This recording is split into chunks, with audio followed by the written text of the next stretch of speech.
Autumn Nation Series, folks. Team of the week. We've still got 2 games to go in the Autumn Nation Series outside the international window, but we got a bunch of games on at the weekend. Some good high-scoring ones and some pretty tight ones. We're going to go through 15 guys and, form a team of the week. Go through some stats, and you guys can let us know your thoughts on who you would have in.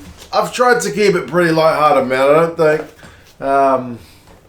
I took some of the selections super serious. I try to base it on my stats and opinions and whatnot, but we'll see how we go. Also, some honorable mentions at the end, because to be honest, you can only pick 15 and it's much easier to go with the winning teams, even though there were some outstanding guys from some of the losing sides as well. Props. I've gone with a Georgian. This is what I'm talking about, a pick which I'm not taking hugely seriously, because the guy only played 22 minutes and didn't do that much that would be a traditional pick. I hope I got the right picture of the guy, if I could find a picture of a Georgian. Looking at his stats, you're not going to be like, that's absolutely the guy. 1 run, 1 meter, 1 pass, 2 from 2 tackles, even concedes a penalty, plays 22 minutes. There's nothing really team of the week worthy about that, but the Georgian replacement front row, of which this guy is a big part, come on and absolutely demolish the Welsh at the end of that game. I think Wainwright who was conceding penalty after penalty after penalty, and literally piggybacks them up the field and then gets them another one where they get a shot at goal, which is the game winner. I feel like that directly comes back down to the props. So, as I said, if you're going more serious about your team of the week, you probably pick someone who played more than an hour, or, at least the majority of the game, maybe a try scorer, or a guy who didn't concede any penalties. But in the context of that game, for how important it was for Georgia, I think I can justify it. So, there you go. That's my first pick. And likewise, this guy didn't play that much time, but Will Stewart, the cameo of all cameos, comes off the bench when England have been getting absolutely bossed around and not really look like doing that much. Scores 2 tries to give his chance the side to at least get a draw, which they go on to do. 2 tries, 3 runs, 10 metres, a pass, 1 from 2 tackles and 2 penalties conceded. Doesn't sound all that flash. And the first one had to be TMO'd to check that he had the grounding. The second one is genuinely just Will Stewart on his own, 5 metres from the line, and goes through a couple All Blacks defenders. I think it's Moonga and maybe even Tokiaho. He's probably got no rights to score that one. I mean, he runs at the 10, which is a smart move because he's a big unit of a man. But, yeah, what a cameo. So both these guys, late impact for their teams. Maybe not, as I said, the most sensible picks, but in terms of how much these performances from the bench meant for each of these teams, as I said, I reckon I can justify them. A more kind of standard pick at hooker, I have gone with Julien Marchand from France. He is up there with the best guys in position in the world, isn't he? I'm looking forward to looking at his end-of-year stats. If we're going to do a team of the year, I reckon I can do one better than World Rugby's one, but we'll see. They're always opinion-based, and, anyone can pick him and say everyone else's is rubbish. But Marchand, man, 11 runs for 48 metres. The hookers aren't supposed to have numbers quite that good, but he does. I mean, he's the one who gets a big carry over the advantage line before France's first try. Then after his carry, the backs are then able to spin it wide and get it to Pinot, who, finishes in a bit of glory. But you need that kind of grunty stuff to get your team going forward. If he goes backwards in that carry, that try doesn't happen. So, yeah, big carries from him, as is evidenced by his stats. 5 defenders beaten. He makes 8 from 9 tackles. He wins a couple of turnovers. The line-out operates at 100%. He's got 1 turnover conceded the whole game, which is kind of the only negative you can find. But, yeah, man, Marchand's had a really good year, and he finished his campaign with a really great game. So, well done. Locks, I've gone with... I picked a Scotsman in Johnny Gray, who I still feel like gets underrated because his game is not flash. It's grunt. You know what I mean? People like the flashy guys. ahead of Johnny Gray. Like 9 runs, that's busy. Like that's big work rate, which is what Johnny Gray is really renowned for. 13 metres is not that flash, beats one defender, but I mean, very good work rate. 6 passes means his involvement rates is really high. And then he just dominates the air. 6 lineouts, 1. He wins 1 lineout steal on the opposition throw. And he makes 16 from 16 tackles, one of the top tacklers, if not the top tackler of that game. I forget if he was the top tackler or not. Might not have been, but certainly right up there. The guy absolutely gets through his work. He does concede a couple of penalties. He probably should stay away from like the pilfers. He should be making the tackle and then get his mate to pilfer. Jamie Ritchie needs to get over the ball after Johnny Gray's made a tackle. That's basically what it should be. So, yeah. Johnny Gray in the air, on defence, and even, with ball in hand, cranking through the work. So, good stuff, Johnny Gray. And then, similarly, a guy kind of cranking through the work was old James Ryan. A lot of the stuff he does is not going to be in my stats because it's all off the ball stuff, like cleaning out rucks or being the guy behind the guy carrying the ball, pushing him forward to the line, binding onto him and just like charging forward. That's what he does. 4 runs for 10 metres from him is actually a pretty good return in terms of like metres per carry for a lock. He beats 1 defender. He has 3 passes. Again, in the air, key man, him and Omani really. 6 lineouts, 1 lineout stolen, 16 from 18 tackles. I think he's behind only Van der Fleer and has a higher tackling percentage. Yeah, man, he's just everywhere. So I think there was one moment when Will Skelton has a big carry. He like gets rid of Irish tackler 1, 2, 3. He's just like a bam, bam, bam. Like, he's such a big unit. Who brings him down? James Ryan. James Ryan gets him around the ankles. So yeah, well done, James Ryan. He does have a penalty conceded and a turnover conceded, but honestly, the guy's always there. Both those players are massive work rate players, so gotta love watching both of them. Loose forwards, I chucked in Caelan Doris. I know he played number 8, but I've kind of cheated a wee bit with the back row. But I mean, Caelan Doris was immense. I mean, he is one of the guys who I think misses Will Skelton. Doris, I think, only missed 1 tackle, 21 out of 22, and I'm pretty sure it's one of the ones on Will Skelton. So we'll forgive him that one, but his effort is just massive. He's a coach's dream, man. 14 runs for 41 metres is enormous, especially in a game as tight as it was. Like, the Aussie-Ireland game is not a real flashy game with stats where you can pick someone who ran 100 metres, but 14 runs for 41 metres in that game is huge. Beats 4 defenders, has 5 passes, 21 out of 22 tackles. Like I said, a massive work rate from him. He does have a couple of penalties conceded, but ultimately he flattened Bernard Foley. Yeah, I mean, it's talking about guys who like to run at the opposition 10. Yeah, absolutely put him on his backside, like in the build-up to a good Irish move. So Caelan Doris continues to go well. He's put Jack Conan out of a job. I mean, Jack Conan not that long ago was a starting number 8 for the British and Irish Lions, wasn't he? Speaking of that, if you want British and Irish Lions gear, 70% off some of their gear. Link down in the description, check it out. But yeah, man, Doris playing phenomenally well. I had to go with an All Black. I've only managed to squeeze 1 All Black in, I'll be honest, after that capitulation. But Dalton Papali'i continues to do really well. In the absence of Sam Cane, needed to have a pretty good tour. I think he's had a pretty good tour. Has he put Sam Cane out of a job? I don't think so, because Fozzie's not going to change who plays at 7, but he's pretty good, man. He scores a try, which is a great intercept. It shows he's really got some wheels. Like, Marcus Smith wasn't really making any ground on him. He's proper quick. He's got 4 runs for 60 metres, including a clean break, which is the intercept. He beats a defender. He has 1 pass. But, I mean, ultimately, you pick Dalton Papali'i, apart from his try, it's just his work rate, man. 12 from 13 tackles.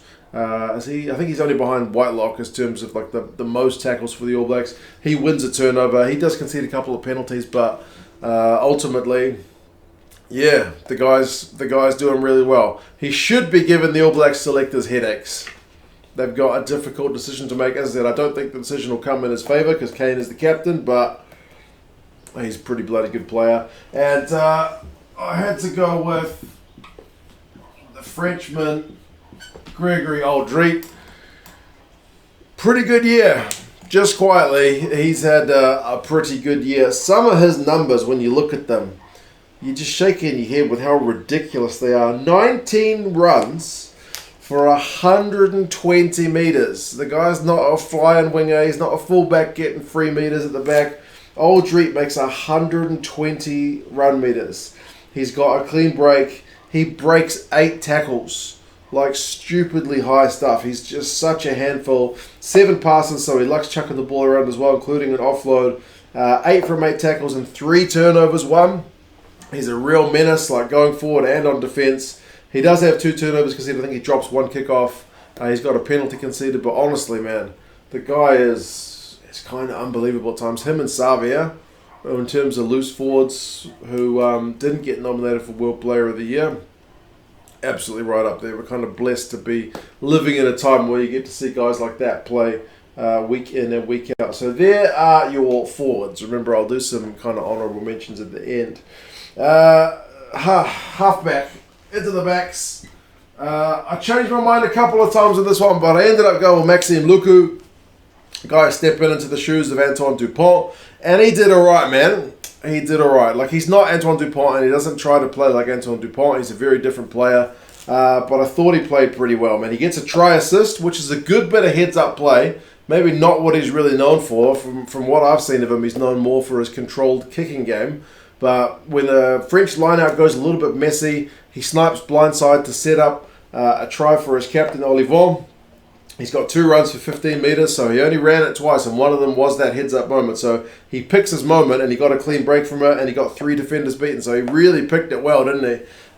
He's got 58 passes and 15 kicks, so his distribution for the French side is good. He keeps them going forward. He makes 4 from 4 tackles and wins a turnover on defence, so solid defensively.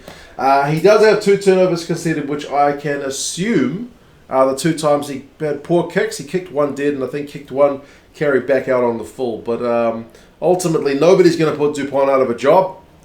But it's really pleasing to see him get, kind of an hour-long shift to, to put a marker down. And I thought he stepped up pretty well. Number 10 was an absolute easy one because Finn Russell was just doing Finn Russell things against Argentina. Like, this is the kind of performance where you look at him and go, you can't not play Finn Russell. 4 try assists is just stupid, and it felt like they were, one of them was a grubber, but a lot of them almost felt the same. He goes through a half gap and gets a one-handed offload away, puts someone else into a full gap, and then they're away for a try. It's unbelievable. 4 try assists. 4 try assists. Yeah, man, that's honestly bonkers. I'm trying to think the last time. Maybe I've seen a halfback get 4. From a 10, though. I can't remember the last time it's been done. I mean, one of them's the little chicken wing to Duan van der Merwe. One's the grubber through for Redpath. Like, they're pretty sweet moves, man. He was just playing like it was his game, and we're just kind of watching on, eh? 4 try assists, 6 conversions for 12 points. He had the boot going as well. 14 runs for 55 metres, so really able to take the ball to the line, gets a clean break and beats 6 defenders. 36 passes, of which 7 are offloads. Like I mentioned, man, just playing with absolute confidence.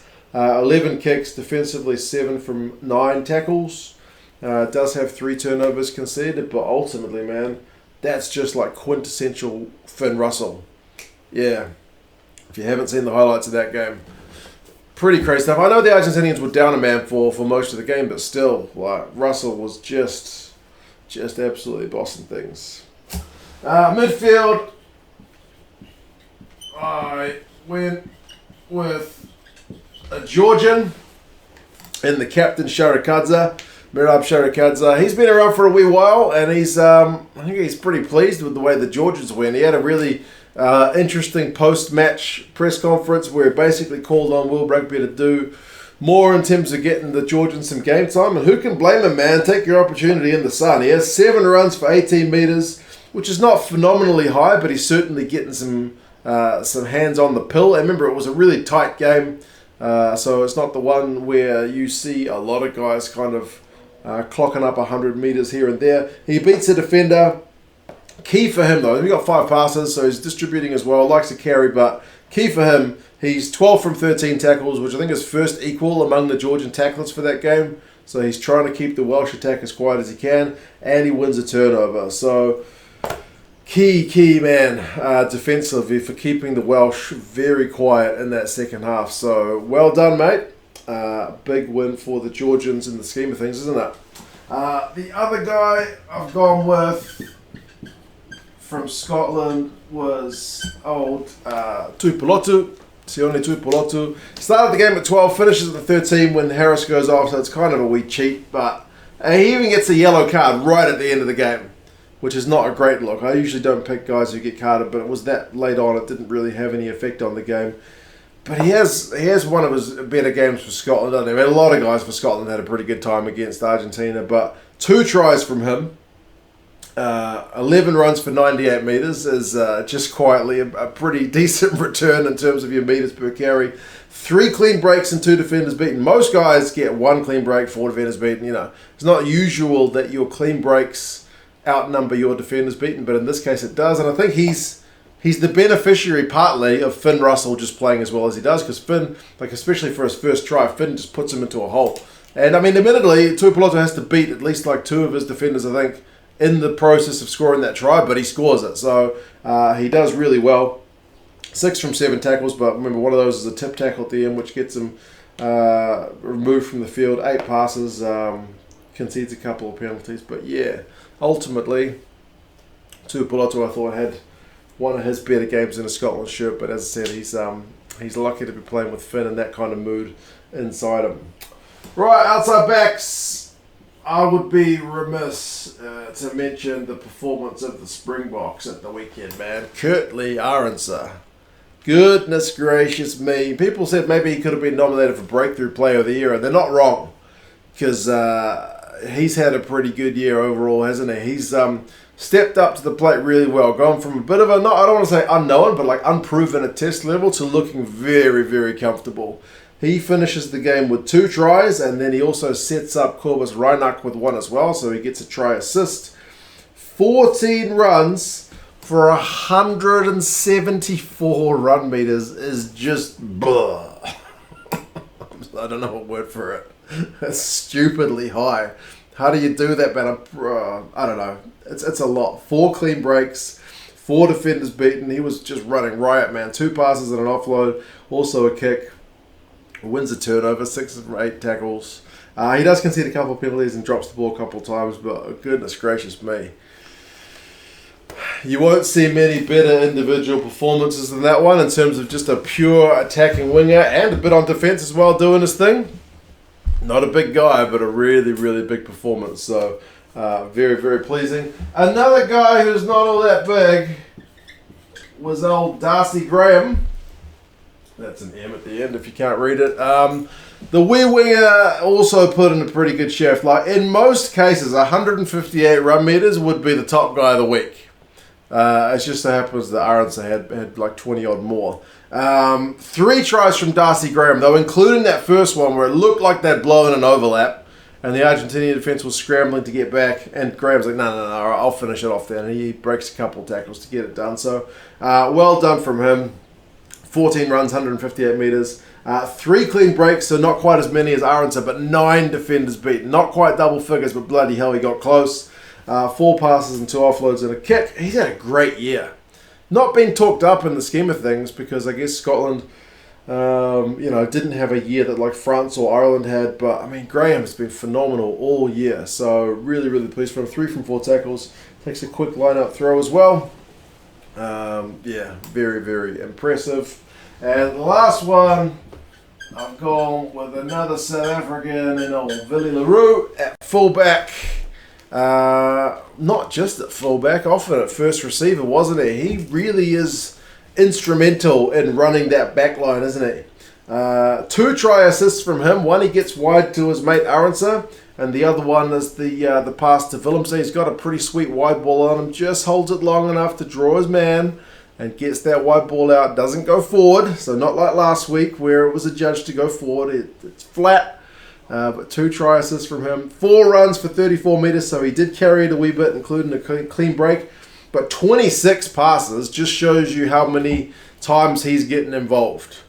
26 passes, like for a fullback, is massive, but that just shows the role that he's got. It's not just like exclusively a fullback. So he's got an offload, he's got 4 kicks in there. I mean, he would probably have like what you would call like a secondary assist in other sports, like because one of them is he passes it to Khaleesi, then Khaleesi passes it to Aronson, so he kind of helps set it up. Key part in a lot of what South Africa were doing, especially in that second half. 1 from 3 tackles is not a great look, but ultimately Villy is having a bit of a good run, so really pleased for him, because even I was on his back not that long ago when he couldn't catch a bloody high ball, but he seems to be coming all right. So since his hand healed up, he's going all good. I promised some honourable mentions, and there will be a few. Pinot for France continued on his really good form. Got a couple of tries in that game. Michael Hooper, the Aussies got bloody close. I feel bad not to put Aussies on the board, but when it comes down to a split decision, you go with your winners sometimes, don't you? So I think Hooper had like 3 turnovers won in that game, putting his body on the line for his team. He does it week in, week out. Mo'unga, I thought for the All Blacks, 8 defenders beaten. His footwork was about as good as we've seen him. Although, you can't blame any one player for that All Blacks kind of capitulation at the end, but you'd like to see somebody take the game by the scruff of the neck and control things out to the death, but not to be. Jack Morgan, in what was a pretty disappointing shift for Wales. 14 tackles from him, couple of tries, like really impressive for a still young player. Lorenzo Cannone for Italy, in what was an absolute hiding. Like, got a try assist and won like 3 turnovers at the breakdown, was really giving the Springboks something to think about at the breakdown. Johnny May had a couple of clean breaks, almost tracked back Rico Ioane for his when he scored a try, so showed full effort for the jersey. Hogg for Scotland had 100 plus run meters and scored a try and did really well. Try assist from him too. Juan Monti Gonzalez, as I said, what was a bad day for Argentina, still managed to get through like 13 tackles, so hard to talk too much about some of those guys in that shift, but there you go. Ku, the prop for Japan, had like 16 tackles in a losing shift as well. He continues to go well. Some playmakers that came on off the bench. Mani Libak for the Springboks did really well. Matthew Jalibert did really well when he came on for France. Khaleesi was immense. Like, I feel pretty gutted not to put him on the board, but I did want to squeeze one All Black in. But if I was going to put a Springbok forward, it's probably Khaleesi, and then half the guys from the bench came on, made a difference. Mark Nawani-Tawase for the Wallabies also had a really good shift. Only his second test, but he got involved into a bit of absolutely everything, so really pleased for him. Josh van der Vliet got through 1 million tackles, which you kind of come to expect. Marcus Smith bossed the game about as well as we've seen for him, especially driving that comeback from England. Jalagonia, the Georgian loose forward, played really well, so did their halfback. Could go on and on, but there you go, folks. That's the team of the week for round 3. Remember, if you want British and Irish Lions gear, link down in the description. Get some gear on sale. Christmas just around the corner. But, you guys let us know your thoughts. And, I'll talk to you guys again soon. See you later.